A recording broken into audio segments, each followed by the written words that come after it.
අයිබෝවන් රවි යුනිවර්සල් නාලිකාවට ඔබ සාදරයෙන් පිළිගන්න. ඔබ සමඟ දැනුම බෙදා ගැනීමත් එමගින් සාර්ථකත්වයට මුලපිරීමත් මේ නාලිකාවේ අරමුණයි.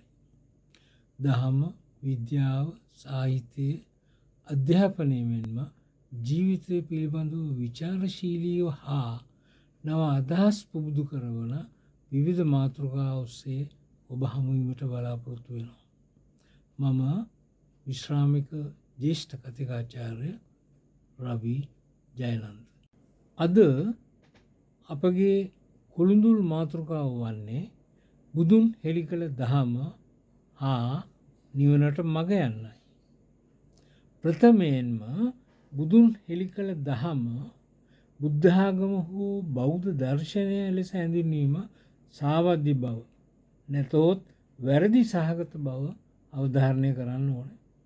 බුදුන් වදාළ දහම සම්ප්‍රදායික අර්ථයෙන් ගත් කල කිසිසේත්ම ආගමක් නොවේ.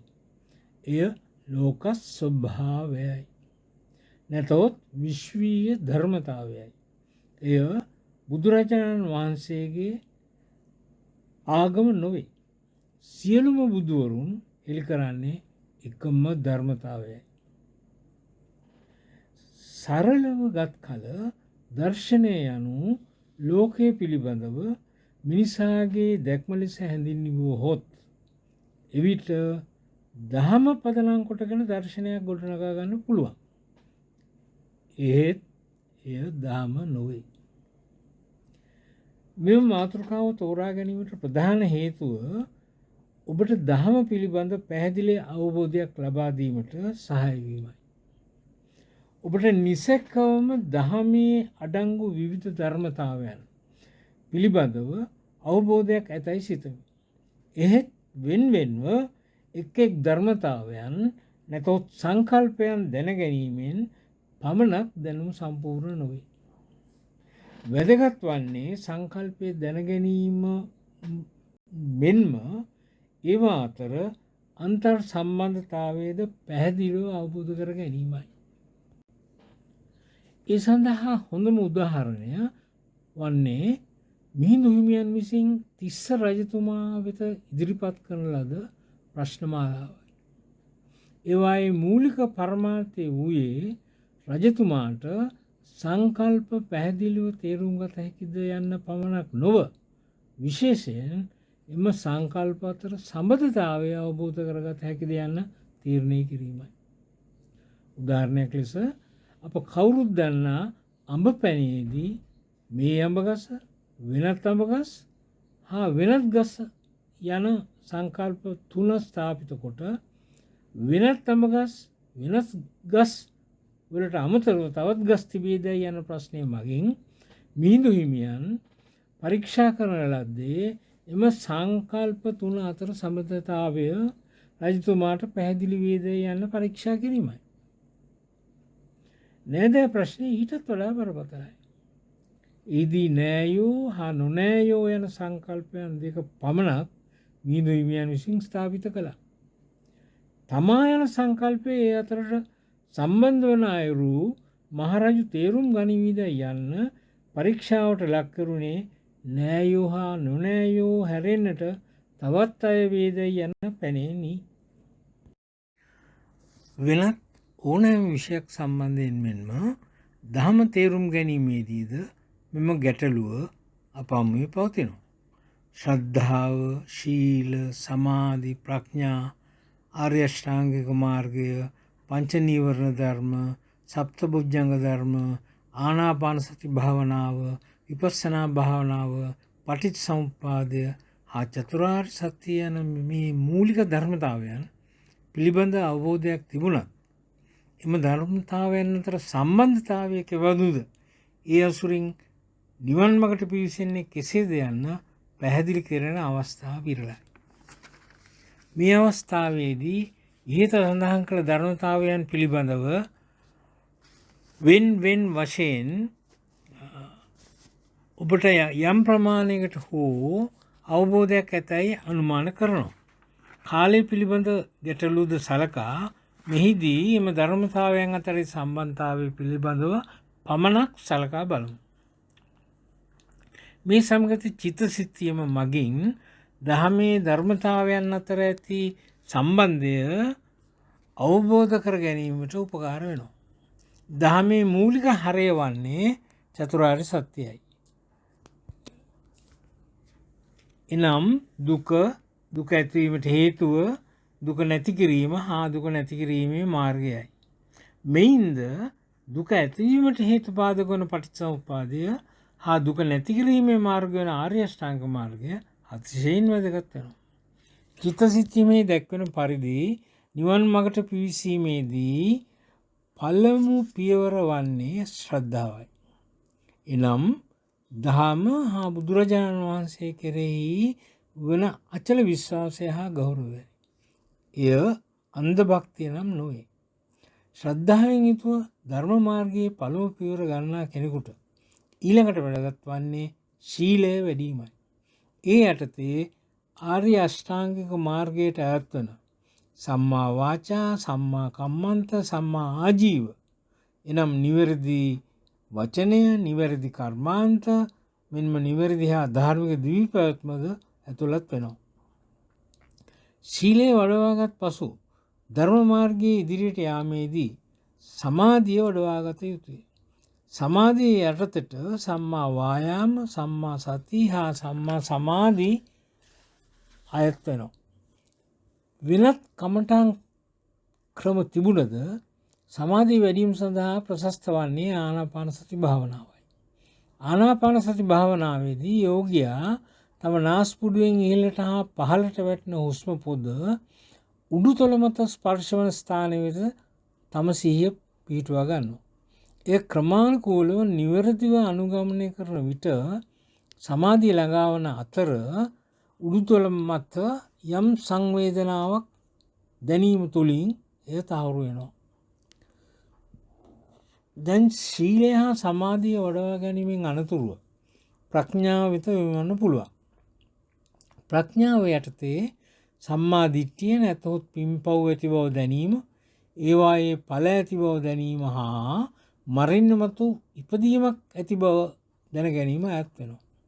එසේම සම්මා සංකප්ප යටතේ නික්කම්ම, අව්‍යාපාද හා අවිහිංසා යන සංකල්ප ඈත් වෙනවා. ප්‍රඥාව වඩවා ගැනීමට උපකාරී වන්නේ විපස්සනා භාවනාවයි. දැන් අපි චිත්ත සිතියම දෙස බලන විට ශීල, සමාධි හා ප්‍රඥා අඩංගු වෘත්තයන් දෙපැත්තට දිවෙන ඊතල තුනකින් සම්බන්ධ වන බව පේනවා. ඉන් අදහස් වන්නේ ශීලය වැඩෙන විට සමාධි හා ප්‍රඥාව වැඩෙන බවත්, සමාධිය වැඩෙන විට සීලය හා ප්‍රඥාව වැඩෙන බවත්, සේම ප්‍රඥාව වැඩෙන විට ශීලය හා සමාධිය වැඩෙන බවත්. ප්‍රඥාව දැක්වෙන වෘත්තය හරහා ඉහළට දිවෙන ඊතලෙන් දැක්වෙන්නේ ප්‍රඥාව වැඩිවීමට විපස්සනා භාවනාව උපකාරී වන බවයි. එහෙත් විපස්සනා භාවනාව දැක්වෙන ඊතලය පංච නීවරණ ධර්මයන් නියෝජනය කරන ඊතල මගින් බිමහෙලීමට උත්සාහ කරන බවත්, සප්තබොජ්ජංග ධර්ම නියෝජනය කරන ඊතලය මගින් විපස්සනා භාවනාව දැක්වෙන ඊතලයට ආධාරකයක් වන බවත් පැහැදිලි වෙනවා. එයින් අදහස් වන්නේ සප්තබොජ්ජංග ධර්මයන් විපස්සනා භාවනාවට රුකුලක් වන බවත්, පංච නීවරණ ධර්ම ඊට බාධා කරන බවත්.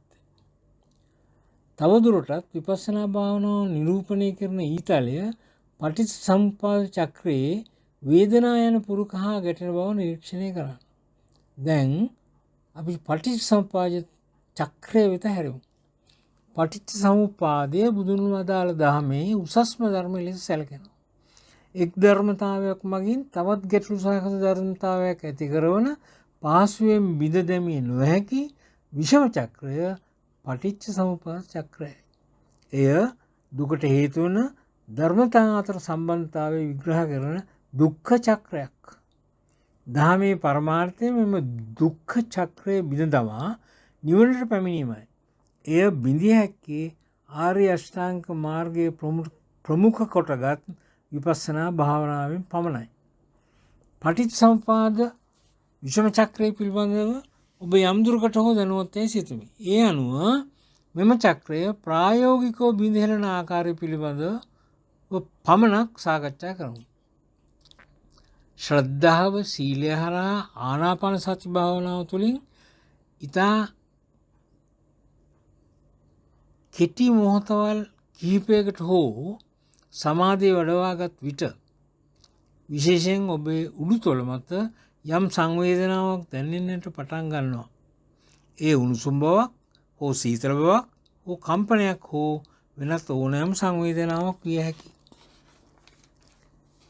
එම තත්ත්වය තහවුරුවට පසු ඔබට විපස්සනා භාවනාවට යොමු වන්න පුළුවන්. විපස්සනා භාවනාවේදී සිදු කරන්නේ ආනාපාන සති භාවනාව මගින් ඔබ වඩවාගත් සමාධිය මුල් කොට ශරීරය තුළ දැනෙන නොයෙකුත් සුඛදායක හෝ සුඛදායක නොවන සංවේදනාවන් උපේක්ෂාවෙන් ප්‍රතික්‍රියා නොදක්වා නිරීක්ෂණය කිරීමයි. එසේ කරන විට එම සංවේදනාවන්ගේ බලය ක්‍රමයෙන් හීන වී නැති වී යනවා. මෙම සංවේදනාවන්ගේ පදනම වන්නේ ඔබ රැස් කරගෙන ඇති පැරණි භව සංකාරයි. වෙනත් අයුරකින් කිව්වොත් භව සංකාරය යනු ඔබ විසින් පෙර භවයන්හිදී රැස් කර ගන්නා ලද නැවත උත්පත්තියකට තුරු දෙන කුසල හෝ අකුසල කර්මයි. විපස්සනා භාවනාව තුළින් ඔබ සිදු කරනු ලබන්නේ එම භව සංකාරයන්ගේ බලය නිෂ්ක්‍රීය කිරීමයි. දැන් අපි පටිච්චසමුප්පාද චක්‍රයේ දෙසට හැරෙමු. අවිද්‍යාව නිසා සංකාර හේතුවෙන් විඥානය ආදී වශයෙන් නාම රූප සලආයතන පස්ස වේදනා තණ්හා උපාදාන භව ජාති ජරා මරණ ආදී වශයෙන් පටිච්චසමුප්පාද චක්‍රය ගොඩනැගෙනවා. චිත්ත සිස්ටමට අනුව විපස්සනා භාවනාව දක්වන ඊතලය පටිච්චසමුප්පාදයේ වේදනා යන පුරුක වෙත යොමු වී ඇතිව පෙනෙනවා.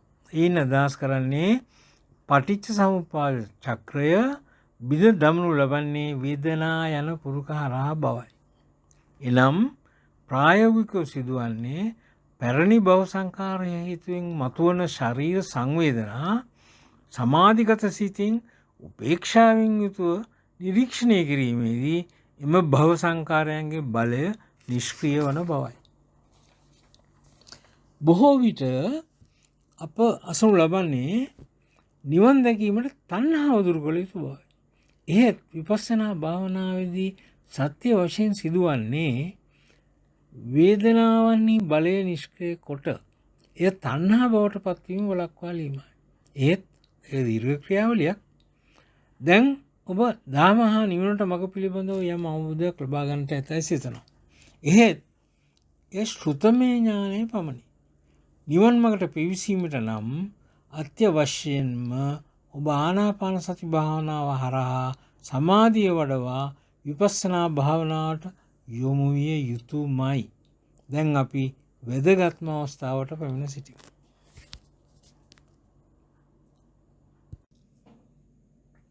විපස්සනා භාවනාව පුහුණුවීම සඳහා ඔබට ලංකාවේ ඇති ගෝයන්කා මධ්‍යස්ථාන මගින් අනගිය අවස්ථාවක් සලසා දෙනවා. කොස්කම ධම්ම සෝභා, නූර ධම්ම කූට, නෑගම්පා ධම්ම දරණී, අනුරාධපුර ධම්ම අනුරාධ හා වැල්ලවාය ධම්ම ප්‍රදීප යන නමින් මධ්‍යස්ථාන 5ක් ලංකාවේ තියෙනවා. ඊට අමතරව ලොව පුරා මධ්‍යස්ථාන 160ක් පමණ තියෙනවා. ඔබට පහසු මධ්‍යස්ථානයක් තෝරාගෙන මධ්‍යස්ථානයේ අදාළ නම යොදා අන්තර්ජාලයට පිවිසුන විට වසර පුරා පැවැත්වෙන පාඨමාලාව පිළිබඳ තොරතුරු දැනගන්න පුළුවන්. එසේම ඍජුවම දසදින පාඨමාලා සඳහා ලියාපදිංචි වෙන්නත් පුළුවන්. මෙහිදී නවාතැන් සහ කෑම බීම පහසුකම් නොමිලේ සැපයනවා. ඔබගේ කැමැත්ත අනුව ඉදිරි පාඨමාලා පවත්වා ගැනීම සඳහා ආධාර ලබා දෙන්නත් ඉඩකඩ තියෙනවා. මෙම වැදගත් පණිවිඩය සමගින් අපි දැන් සමුගන්න සූදානම්. මෙතෙක් සාකච්ඡා කළ කරුණු සම්බන්ධව විස්තරාත්මකව කරුණු දැන ගැනීම සඳහා බුදුන් හෙළි කළ දහම හා නිවනට මඟ යන පොත සරසවි පොත්හල් වලින් ලබා ගන්න පුළුවන්. එසේ නැතොත් ධර්ම දානය සඳහා 0.71 8.2 9.3 4.18 0.71 82.93.418 යන දුරකථනය මගින් කතුරු ඇමතුවොත් ඔබට 120ක වට්ටමක් සහිතව මෙම පොත් ලබාගත හැකි.